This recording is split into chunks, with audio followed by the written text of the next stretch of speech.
In the heart of the Yoruba countryside, beneath the scorching sun that baked the earth red and cracked, a village lay tucked amidst swaying palm trees and whispering streams. This was Ireti, a village named for hope, though its people rarely spoke the word aloud.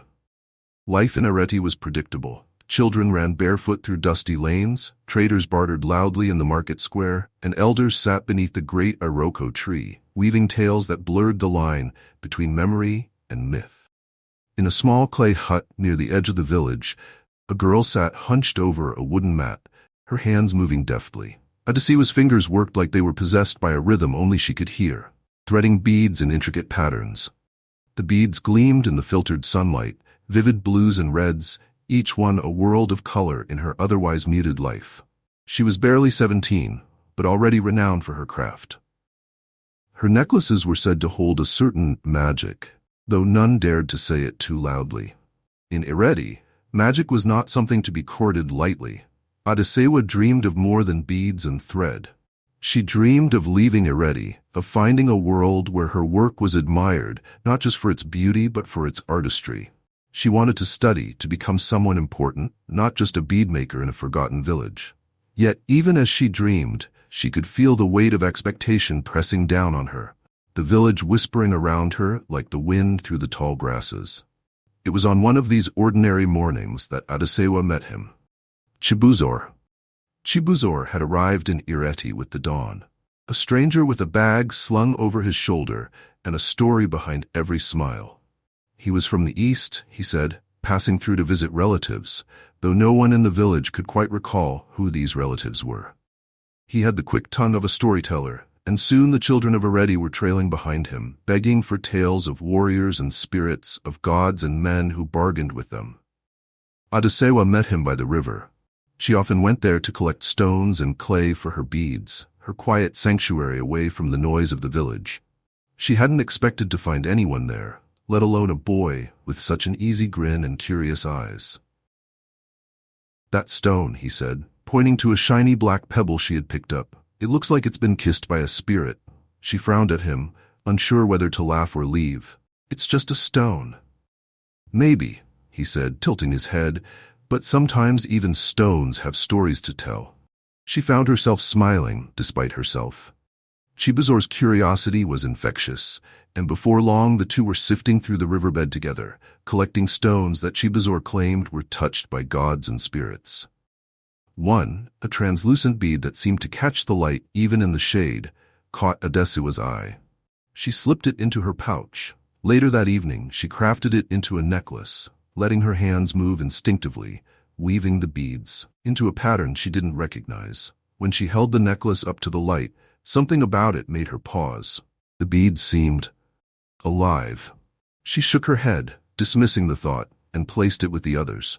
The next morning, Baba Akin, the village elder, arrived at her hut, his cane tapping the ground in measured steps. His presence always commanded silence, his voice carrying the weight of decades.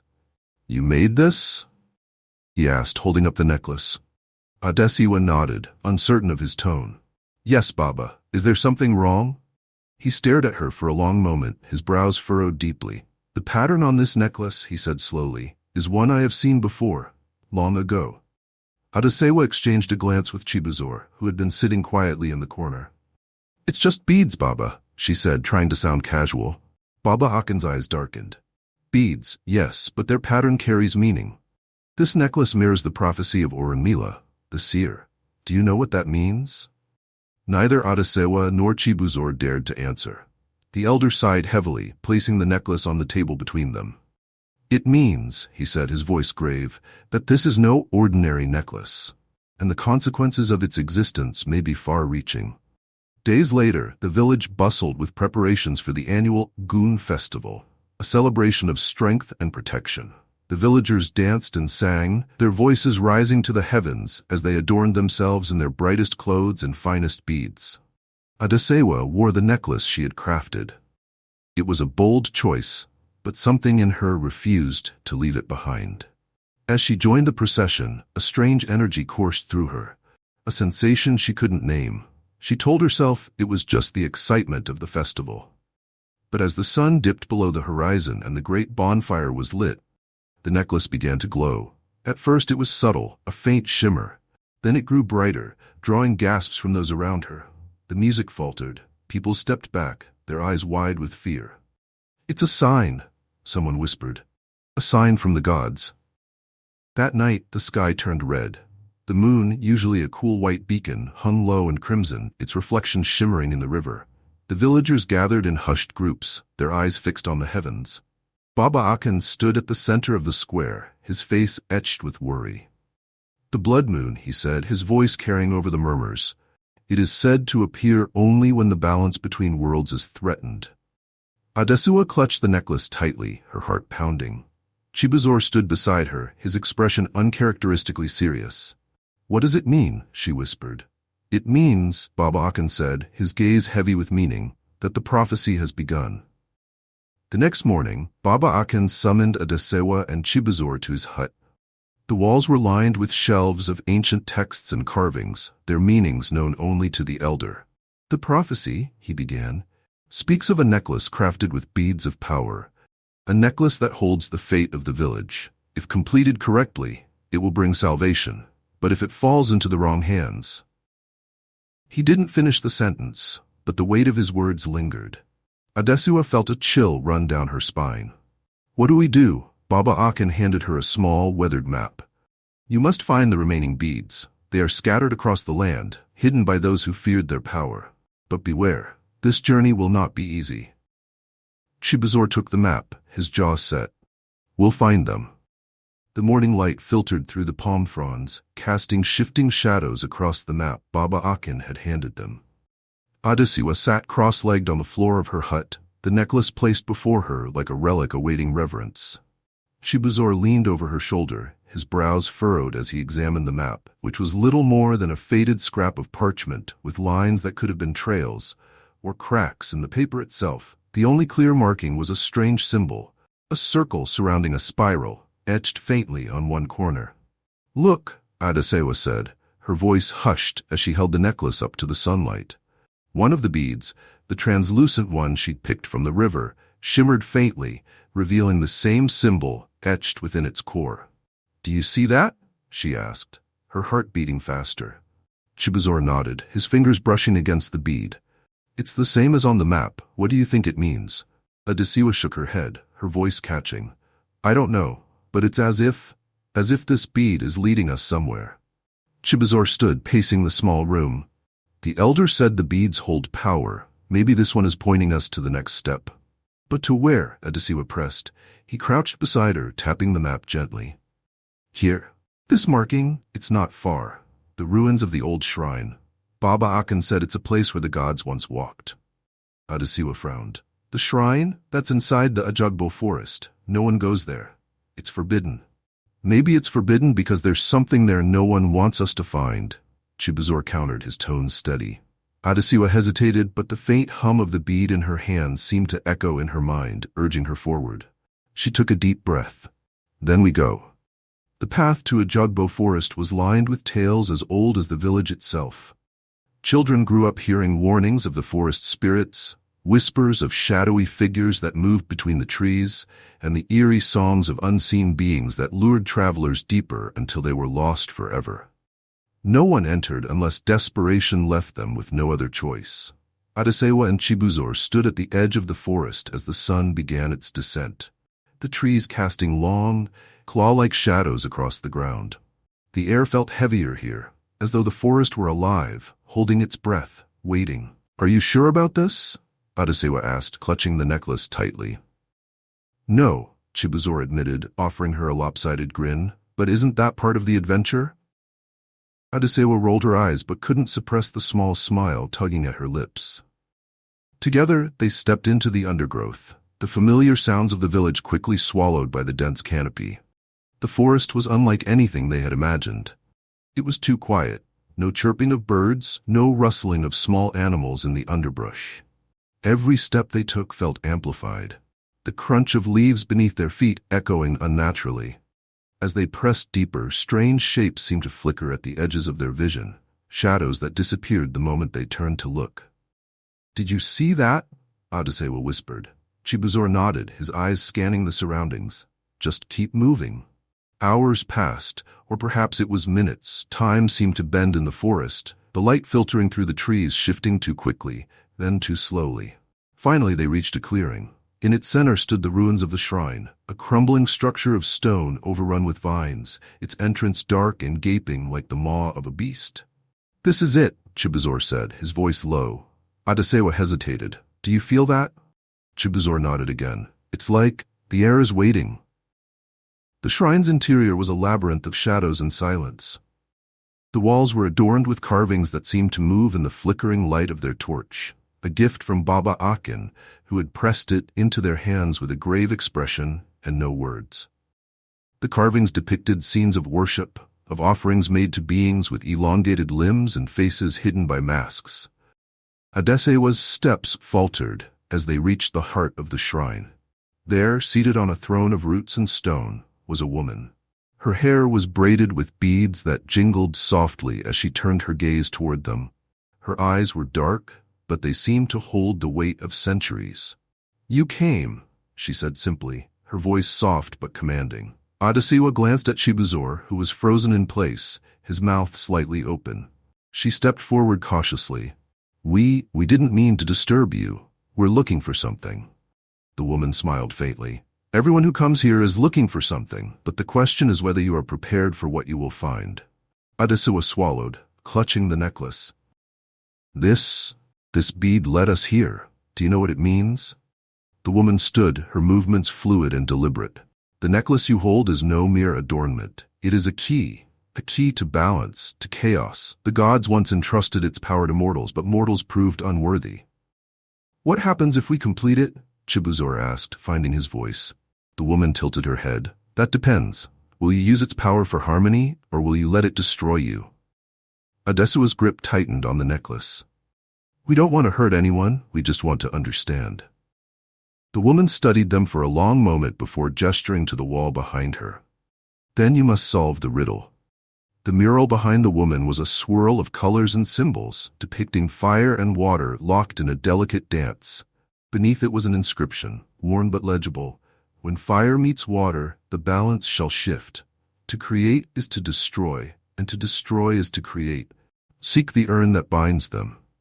Adesewa traced the inscription with her fingers, her mind racing. Fire and water, the balance between opposites.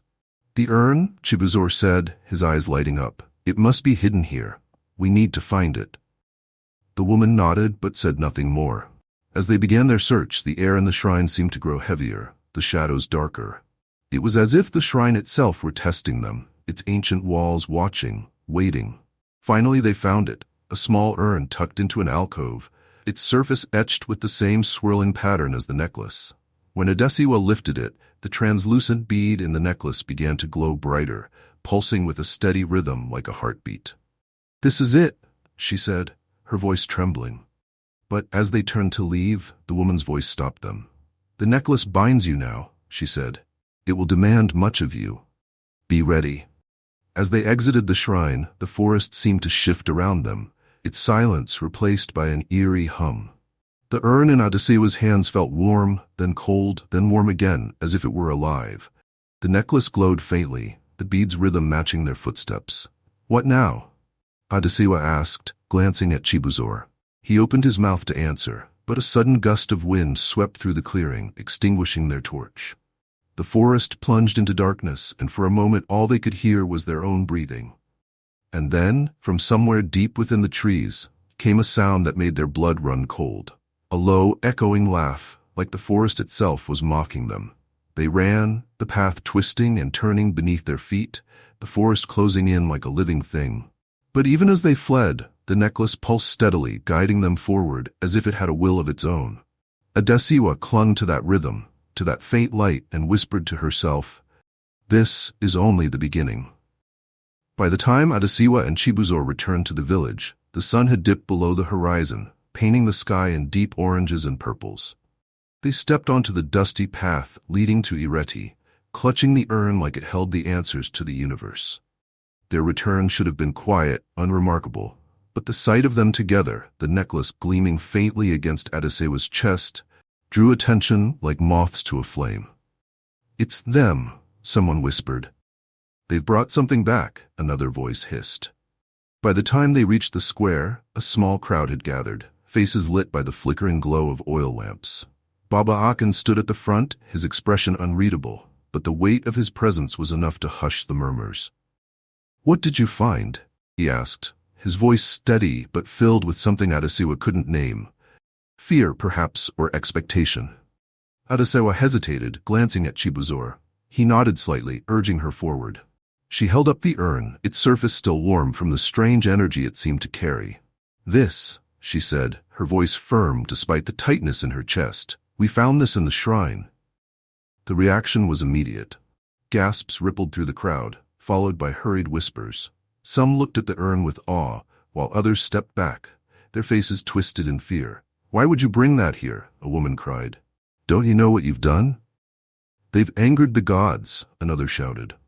"No," Baba Akin said sharply, silencing the crowd.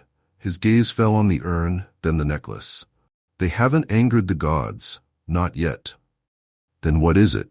someone demanded. "What does it mean?" Baba Akin's eyes were heavy as he turned to Adesewa and Chibuzor.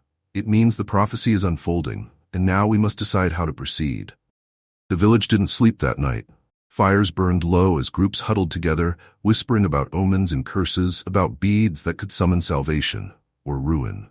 The divide between hope and fear was growing, and Adesewa felt it most keenly in the eyes of her childhood friend, Abeni.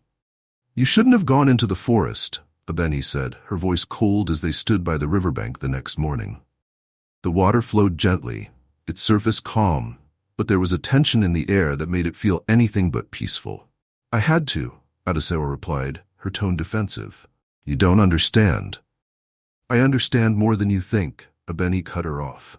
"I understand that you've brought something into this village that doesn't belong here. People are scared, Adesewa, and you're acting like it's nothing." "It's not nothing," Adesewa snapped, her frustration boiling over.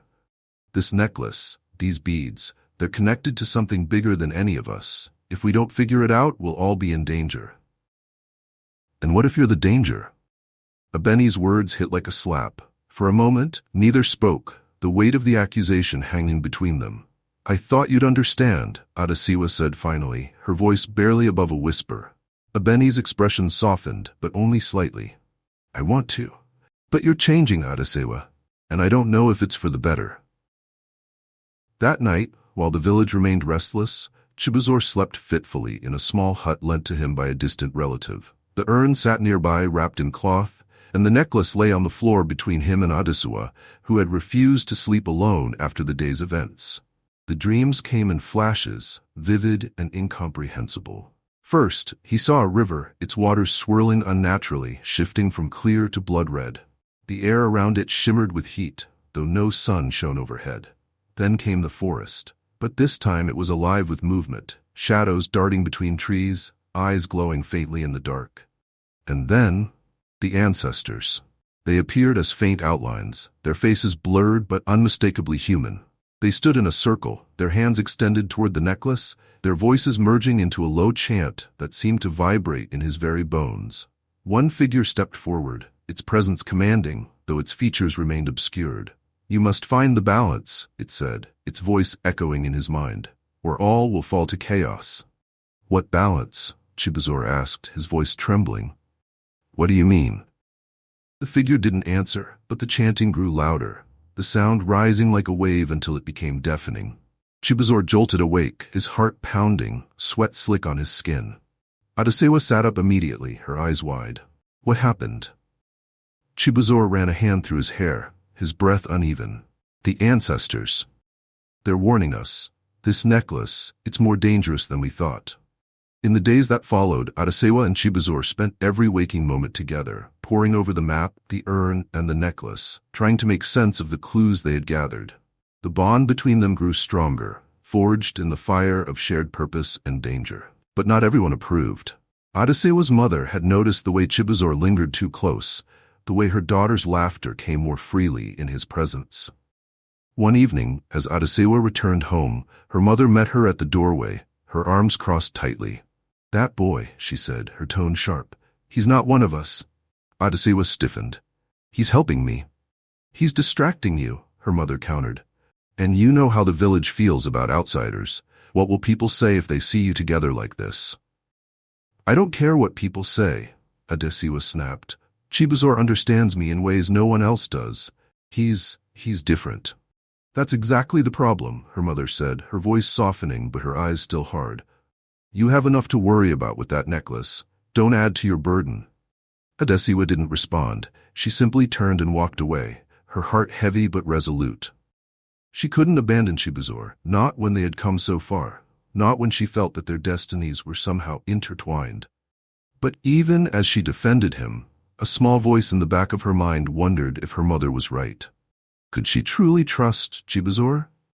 Or was his presence in her life just another piece of the puzzle she didn't yet understand?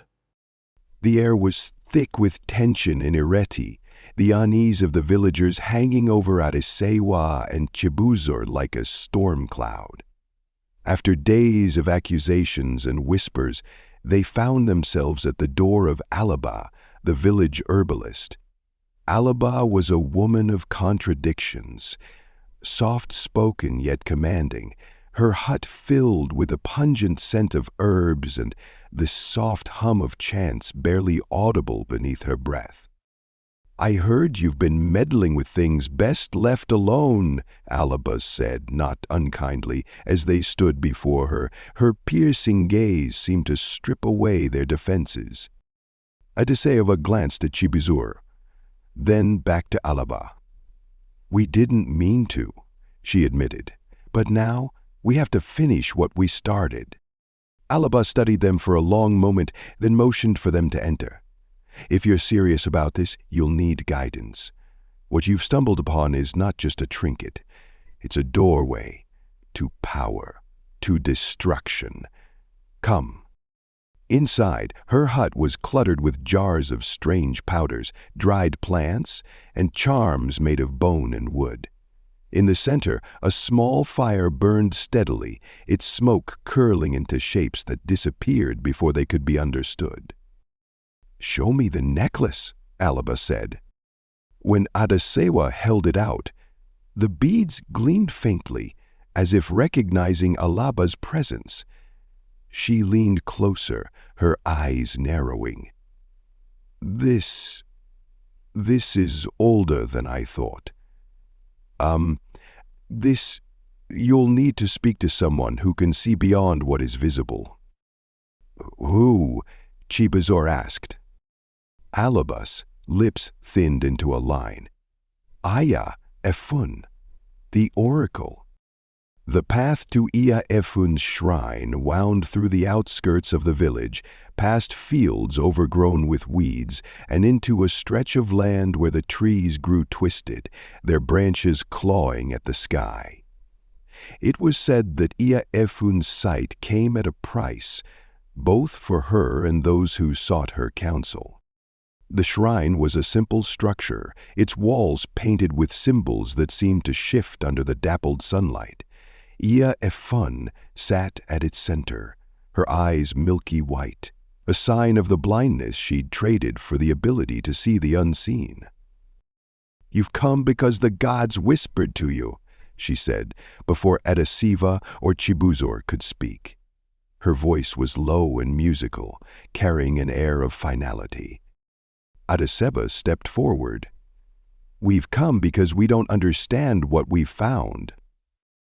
Iya Efun reached out a hand, and Adesewa hesitated before placing the necklace in her palm. The oracle's fingers brushed over the beads, her expression tightening with each one she touched. "This necklace," she said finally, "is a fragment of something far greater, a tool created by the gods to maintain harmony between their world and ours, but it was broken long ago, its pieces scattered to prevent its misuse." "What happens if we put it back together?" Chibuzor asked, his voice quiet. Iya Efun turned her sightless eyes toward him, and for a moment it felt as though she could see straight into his soul. "Completion will bring balance, or unleash a force neither of you can control."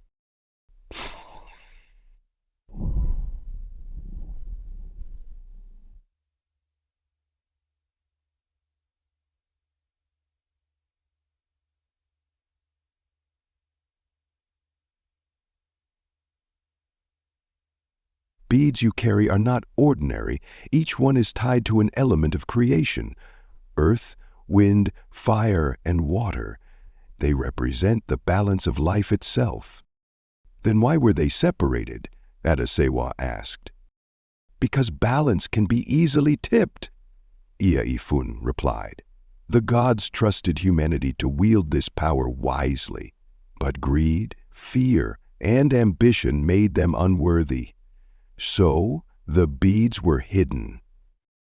"Hidden where?" Chibuzor pressed. The oracle reached for a small bowl beside her, its surface filled with a dark reflective liquid. She murmured a chant, and the liquid began to ripple, forming images that shifted too quickly to be fully understood. "The first," she said, "lies in a cave beyond the village. You will need to seek out Baba Ejike. He knows the path." Baba Ejike was seated outside his hut, his weathered hands moving methodically over the blade of a machete. Each scrape of the sharpening stone against metal rang out sharply, a sound that seemed to echo in the stillness of the surrounding bush.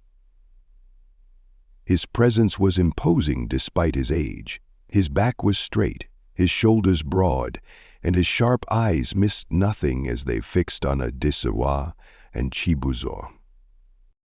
"You're seeking the cave, are ya?" he asked without looking up, as though he had been expecting them.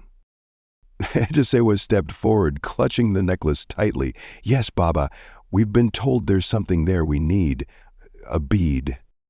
Baba Ejike finally raised his eyes, his face stern. "The cave you speak of is not a place for the faint-hearted. It is alive in its own way. It listens, it tests, and it punishes those who enter unworthy." Chibuzor shifted uneasily. "Punishes? How?" The old man's lips tightened into a grim line. "I've seen men braver than you two go in and never come out. Others returned, but they weren't the same. Whatever that cave holds, it does not give it freely. Are you willing to risk it?" "We have no choice," Adesewa said, her voice steady despite the knot of fear in her chest. "If we don't complete this necklace, the entire village is at risk." Baba Ejike studied her for a long moment before nodding. "You're braver than you look. I'll show you the way, but once you enter, your fate is no longer in my hands. It belongs to the cave." The cave's entrance was almost hidden, a jagged crack in the rocky hillside partially obscured by thick vines and underbrush. Baba Ejike hacked away at the foliage with practiced ease, revealing the dark mouth of the cavern. "This is as far as I go," he said, planting the machete into the ground and stepping back. "Inside, you're on your own." Adesewa and Chibuzor exchanged a look. There was no turning back now. The air inside the cave was cool and damp, the light from their torch casting flickering shadows on the rough stone walls. The silence was oppressive, broken only by the occasional drip of water from the ceiling. As they ventured deeper, the path narrowed, forcing them to move single file. The floor beneath them gave way without warning, revealing a deep chasm that stretched into darkness. Adesewa stumbled back just in time, her heart pounding as she stared at the jagged rocks far below. A series of uneven stones jutted out across the gap, forming a treacherous path. "We'll have to jump," Chibuzor said, his voice steady but tight. "Are you sure?" Adesewa asked, eyeing the stones. "What if they're not stable?" He extended a hand to her. "Trust me." Adesewa hesitated for only a moment before taking his hand. Together, they began to leap from one stone to the next, the air rushing around them with every jump. The stones wobbled beneath their feet, and the chasm seemed to groan, as though displeased by their passage. But they made it to the other side, their breaths coming hard and fast as they collapsed against the wall. "Was close," Adesewa managed. Chibuzor grinned faintly. And it's only just begun. The air grew colder as they continued, and the light from their torch flickered ominously. The path widened into a cavern, its walls smooth and polished, as though shaped by human hands. But what caught their attention was the sound. A low, whispering murmur that seemed to come from everywhere and nowhere at once. "Do you hear that?" Adesewa whispered. Chibuzor nodded, his face tense. "It's voices."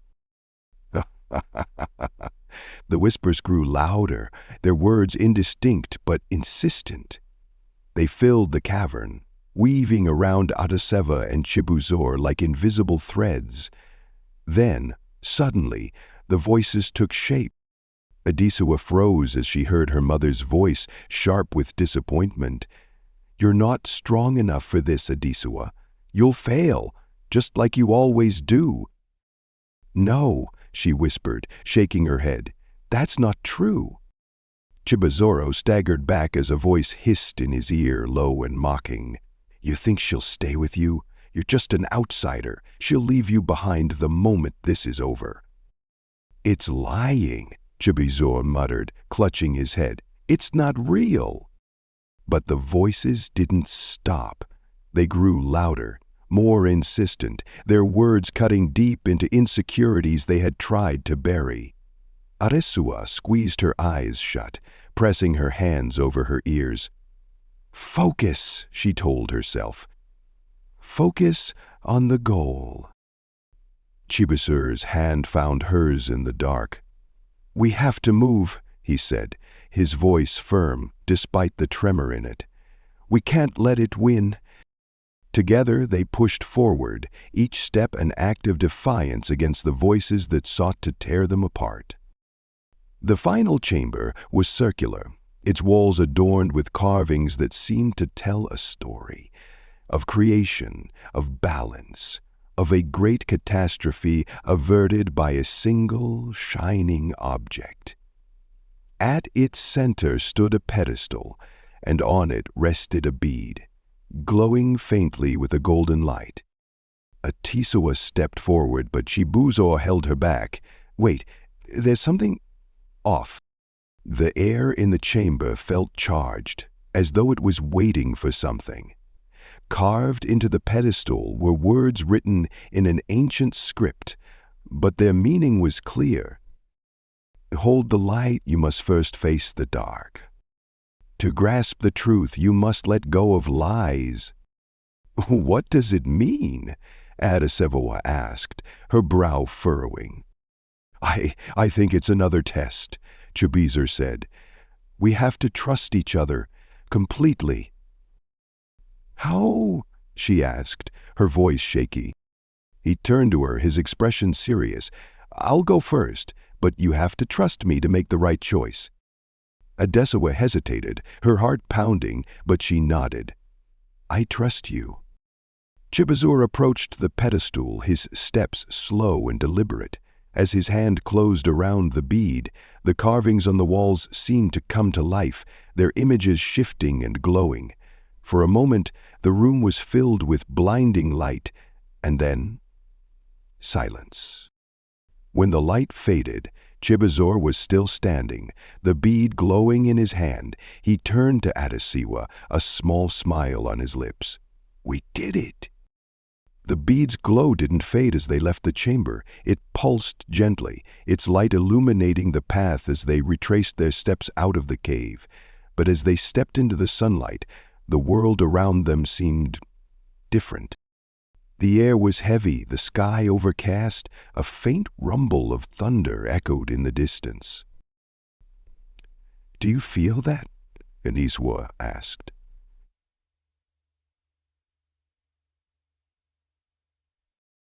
Chibuzor nodded, his grip tightening on the bead. "Something's wrong." The bead's power had been awakened, but it seemed to have come at a cost. The balance it represented was already shifting, and the village would soon feel the effects. The village square was eerily silent as Adesewa and Chibuzor stood before Baba Akin and Alaba, the necklace glowing faintly between them. The second bead had been placed, but its power was unstable, the energy radiating off it palpable. Baba Akin's face was grim. "The ancestors must guide you now," he said, his voice low. "Without their blessing, the necklace cannot hold its balance." Alaba prepared the ritual space, drawing intricate patterns in the dirt with powdered chalk and placing offerings of kola nuts and palm oil around the circle. Adesewa felt the weight of the moment pressing down on her, her hands trembling as she gripped Chibuzor's arm. "Are you ready?" Alaba asked, her sharp gaze piercing through the fear in their eyes. Chibuzor nodded, his voice steady. "We have no choice." As the ritual began, the air grew heavy, charged with an unseen force. Alaba's chants echoed into the night, her voice weaving through the darkness like a thread. Slowly, the space around them began to shift. The world grew dim, and shadows stretched unnaturally long. Adesewa gasped as the figures of the ancestors emerged from the edges of the circle. They were barely corporeal, their faces blurred, their forms shimmering like heat waves. One stepped forward, its voice deep and resonant. "You stand at the edge of destiny," it intoned. "The path ahead is fraught with sacrifice. Are you willing to see it through?" Adesewa exchanged a glance with Chibuzor, their determination mirrored in each other's eyes. "Yes," they said in unison. The ancestors surrounded them, their hands outstretched, their voices merging into a single chant. The necklace pulsed with light, each bead glowing brighter until the entire artifact radiated a brilliance that forced them to shield their eyes. And then, just as suddenly, the light dimmed, leaving the necklace humming softly in Adesewa's hands. "It is done," one of the ancestors said, "but the darkness has awakened. Your greatest trials lie ahead." By the time the ritual ended, the effects of the dark force, Òkùnrìn Ayé, were already visible. The skies above Ireti were streaked with unnatural hues, and a strange wind whipped through the village, carrying with it a faint, bone-chilling howl. Crops withered before their eyes, the once lush fields now barren, livestock scattered, their cries echoing into the distance. "It's spreading," Baba Akin said, staring into the horizon. "The balance has been disturbed. The darkness is feeding off the necklace's power." Adesewa clutched the necklace tightly. "We can fix this. There has to be a way." But even as she spoke, she could feel the despair settling over the village, the weight of the prophecy pressing down on her shoulders. The fear that had simmered beneath the surface of the villagers finally boiled over. They gathered in the square, their voices rising in anger and desperation. "It's the necklace," one woman shouted. "It's cursed. Destroy it before it destroys us." "No," Baba Akin's voice cut through the chaos. "The necklace is the only way to save us. Destroying it will seal our fate." But the villagers weren't convinced. Their eyes turned to Adesewa and Chibuzor, their fear and distrust palpable. "This is your doing," another villager accused. "You brought this upon us." Adesewa's voice shook as she stepped forward. "I know you're afraid, but we're trying to save you. If we destroy the necklace, the darkness will consume everything. You have to trust us." For a moment it seemed as though her words might calm the crowd. But then a loud crack of thunder split the sky, and a bolt of lightning struck the ground nearby, sending the villagers scattering in panic. Adesewa stood firm, even as the storm raged around her. She turned to Chibuzor, her eyes blazing with determination. "We have to finish this, no matter what it takes." He nodded, his jaw set. "Then we keep moving." Guided by the necklace's glow, they returned to the forest. The once familiar paths were now unrecognizable, twisted and overgrown, as though the forest itself was resisting their presence. But they pressed on, the hum of the necklace leading them deeper into its heart. It was there that they met Òkùnrìn Ayé, the spirit guardian of the forest. The being appeared as a shifting figure of light and shadow, its voice both ancient and commanding. "You seek the temple," it said. "But the forest will not yield its secrets so easily. You must prove your worth." "What must we do?" Adesewa asked. Moorisa gestured to the surrounding trees. "The forest will test you. Only those with pure intentions may pass." The ground beneath them trembled as the trees began to move, their roots forming a maze that twisted and shifted with every step. Adesewa and Chibuzor clung to each other, navigating the labyrinth with the necklace's light as their guide. It was a trial of patience, trust, and unyielding resolve. The trees parted slowly, almost reluctantly, revealing the temple's ancient structure as though it were exhaling after centuries of slumber. Adesewa and Chibuzor stood in awe, their breaths shallow as they took in the sight before them. The temple rose from the earth like an extension of the forest, its stone walls entwined with roots and vines. Carvings of gods and animals adorned its surface, weathered yet still commanding. It seemed to hum faintly, as though aware of their arrival. "This is where it all began," Chibuzor murmured, "where the beads were forged." Adesewa's grip tightened on the necklace. The beads, which had pulsed gently during their journey, now thrummed with intensity, their light casting strange shadows on the temple's surface. "It feels alive," she said, her voice barely above a whisper. They approached cautiously, the weight of the moment pressing down on them. The entrance was wide and dark, flanked by two towering statues of forgotten deities. One held a staff wreathed in flames, the other a jar overflowing with water. Their eyes, hollowed with time, seemed to follow Adesewa and Chibuzor as they crossed the threshold. Inside, the air was thick and cold, heavy with the scent of earth and stone. The floor was tiled with patterns that seemed to shift as they walked, and the walls were alive with carvings, stories of gods creating the earth, mortals betraying their trust, and a great battle between light and darkness. At the far end of the room stood a pedestal, its surface cracked but still standing strong. Above it loomed a massive mural, illuminated by the faint light of the necklace.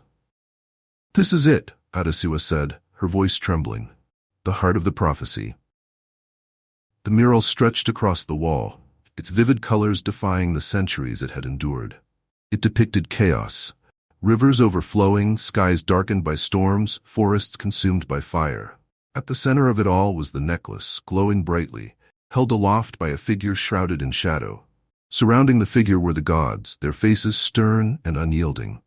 Beneath the mural, an inscription was carved into the stone. The ancient script was unfamiliar, but as Adesewa and Chibuzor stared at it, the words seemed to shift and reshape themselves into something they could understand. To restore the balance, one must give what they hold most dear. To save the many, one must sacrifice the one. Adesewa felt her stomach drop.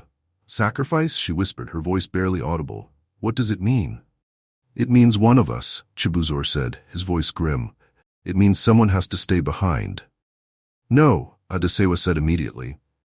"There has to be another way." But even as she said it, she knew the truth. The necklace was powerful, but its power demanded a price. The gods had always required balance. As they stared at the mural, a distant rumble shook the ground beneath them. Adesewa and Chibuzor exchanged a panicked glance before rushing to the entrance of the temple. What they saw made their blood run cold. The darkness was no longer a distant threat. It had reached Ireti. From the temple's vantage point, they could see the village below, its once vibrant heart now shrouded in shadow. Homes were being consumed by tendrils of inky blackness, their shapes warping and dissolving into nothingness. The cries of villagers echoed faintly, carried by the wind. "We're out of time," Chibuzor said, his voice tight with urgency. Adesewa clutched the necklace to her chest. "We have to stop it, now." As they descended the temple steps, a figure emerged from the forest. Adesewa froze as she recognized Abeni, her once friend, now gaunt and desperate. Abeni's eyes were wide, filled with a mix of fear and determination. "I was wrong," Abeni said, her voice shaking. "I thought destroying the necklace would save us, but I only made it worse. I want to help." Adesewa hesitated, torn between anger and relief. But before she could respond, a deafening roar echoed through the forest. The darkness was moving toward them, its tendrils snaking through the trees. Abeni's face hardened. "Go," she said. "I'll hold it off." "No," Adesewa cried. "You don't have to." But Abeni was already running toward the darkness, a small blade in her hand. Her actions bought them precious moments, but Adesewa knew it wouldn't be enough. The darkness would consume her, just as it had everything else in its path. Tears blurred her vision as she turned away, Chibuzor pulling her forward. "We have to keep moving," he said, his voice breaking. "For her." Back inside the temple, Adesewa placed the necklace on the pedestal. As soon as it touched the stone, the beads began to glow, their light spreading across the room. The carvings on the walls came to life, their scenes shifting and moving like a living story. The necklace pulsed brighter and brighter until the light became blinding. Adesewa and Chibuzor shielded their eyes, and when the light finally dimmed, The room was filled with a strange humming energy. "This is it," Chibuzor said, "the power to stop the darkness." But before they could act, the ancestors appeared once more, their forms towering and imposing. "To wield this power," one said, "a price must be paid." The temple fell silent as the ancestors' presence filled the room, their forms towering over Adesewa and Chibuzor like shadowed colossi. Their eyes glowed faintly as if lit by the embers of a long-dead fire. The hum of the necklace filled the air, growing louder, deeper, resonating not just in the walls but in Adesewa's chest, her very bones. "You have brought the beads together," one of the ancestors said, its voice layered and otherworldly. "But the balance is still incomplete." The words hung in the air, heavy and final. Adesewa clutched the necklace, its warmth a stark contrast to the cold spreading through her limbs. Chibuzor stepped closer, his face pale but determined. "What must we do?" The ancestors moved in unison, their steps soundless but shaking the ground nonetheless. "To complete the ritual and restore harmony, one of you must offer what you hold most dear. A sacrifice is the price for balance." Adesewa's breath hitched, her mind raced as the enormity of the words sank in. "A sacrifice? What kind of sacrifice?" The ancestor who had spoken tilted its head slightly, its form flickering. "Your life, your dreams, that which makes you whole. Only then will the balance be restored." Chibuzor stepped forward immediately. "I'll do it." "No." Adesewa's voice cracked as she grabbed his arm. "You can't." "I have to," Chibuzor said, his voice steady despite the fear in his eyes. "This is bigger than us, Adesewa. If this is the price for saving the village, I'll pay it." Her grip tightened on his arm, her voice shaking. "You can't just decide that. This isn't only your fight." He turned to face her fully, his expression softening. "You have a future, Adesewa. A dream. I won't take that from you." Tears streamed down her face, but she shook her head vehemently. "We made it this far together. I'm not losing you now." The ancestors watched silently, their glowing eyes fixed on the pair. The hum of the necklace grew louder, its light pulsing as if urging them to decide. Time was running out. Adesewa turned to the ancestors, her voice trembling but resolute. "Take me instead." Chibuzor froze, his eyes widening in shock. "No, Adesewa, you don't have to." "I do," she said firmly, cutting him off. "You're right, Chibuzor. I have dreams, but they mean nothing if I have to live them without you. This isn't just about saving the village, it's about saving you. Take me." The ancestors regarded her, their expressions unreadable. One stepped forward, its form more solid than the others, its presence almost suffocating. "You are willing to give up everything? Your life, your future, your heart's desire?" Adesewa nodded, though her hands trembled. "Yes." Chibuzor grabbed her arm, his voice breaking. "You don't have to do this. We'll find another way." "There is no other way," Adesewa said, her voice soft but unwavering. "This is the only choice, and if it means you get to live, it's worth it." The ancestor extended its hand toward her. "Then your sacrifice is accepted." As its words echoed through the temple, the necklace began to glow brighter, its light consuming the room. The energy it emitted was overwhelming, pressing against Adesewa and Chibuzor like a tidal wave. The ancestors began to chant, their voices merging into a haunting, melodic hum. Adesewa stepped forward, clutching the necklace tightly.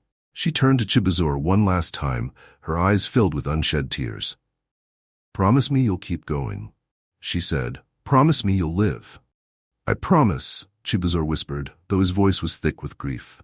The light from the necklace engulfed Adesewa, lifting her off the ground. Chibuzor reached for her, but an invisible force held him back. The room filled with a deafening roar as the energy surged outward, and then silence. When the light faded, Adesewa was gone. Chibuzor fell to his knees, his hands trembling as he stared at the empty space where she had stood. The ancestors remained, their forms softer now, less imposing. "The balance has been restored," one said. "The darkness has been banished."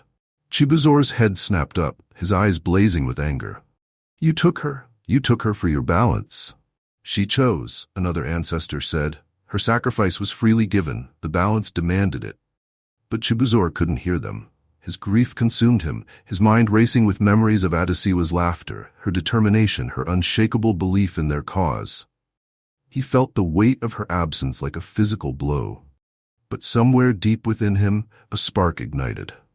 The village was still in chaos when Chibuzor emerged from the temple. The darkness, though weakened, lingered in the air, its tendrils curling around the edges of the village like a predator stalking its prey. Chibuzor stood tall, the necklace now clutched in his hand. Its light was different, softer but resolute, as though imbued with Adesewa's spirit. He raised it high, and the light spread outward, cutting through the darkness. The villagers, who had been paralyzed by fear, saw him and began to rally. "We fight!" Chibuzor shouted, his voice carrying over the roar of the storm. "For Adesewa, for the village." Together, they pushed back against the remnants of the darkness, wielding whatever weapons they could find. The fight was brutal, but Chibuzor's presence galvanized them, his determination infectious. As the last tendrils of darkness dissipated, the necklace emitted a final burst of light, illuminating the entire village. In that moment, Chibuzor felt her presence, Adesewa's warmth, her courage, her love.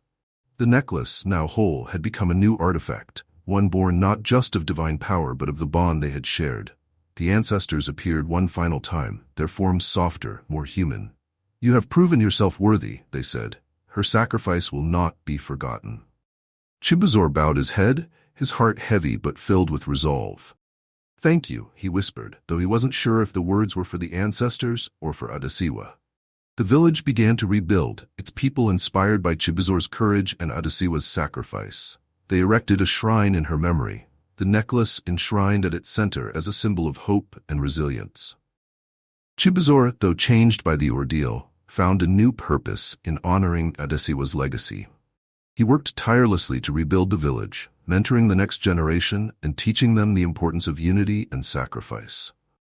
Years later, the story of Adesewa and Chibuzor became legend, passed down through the generations.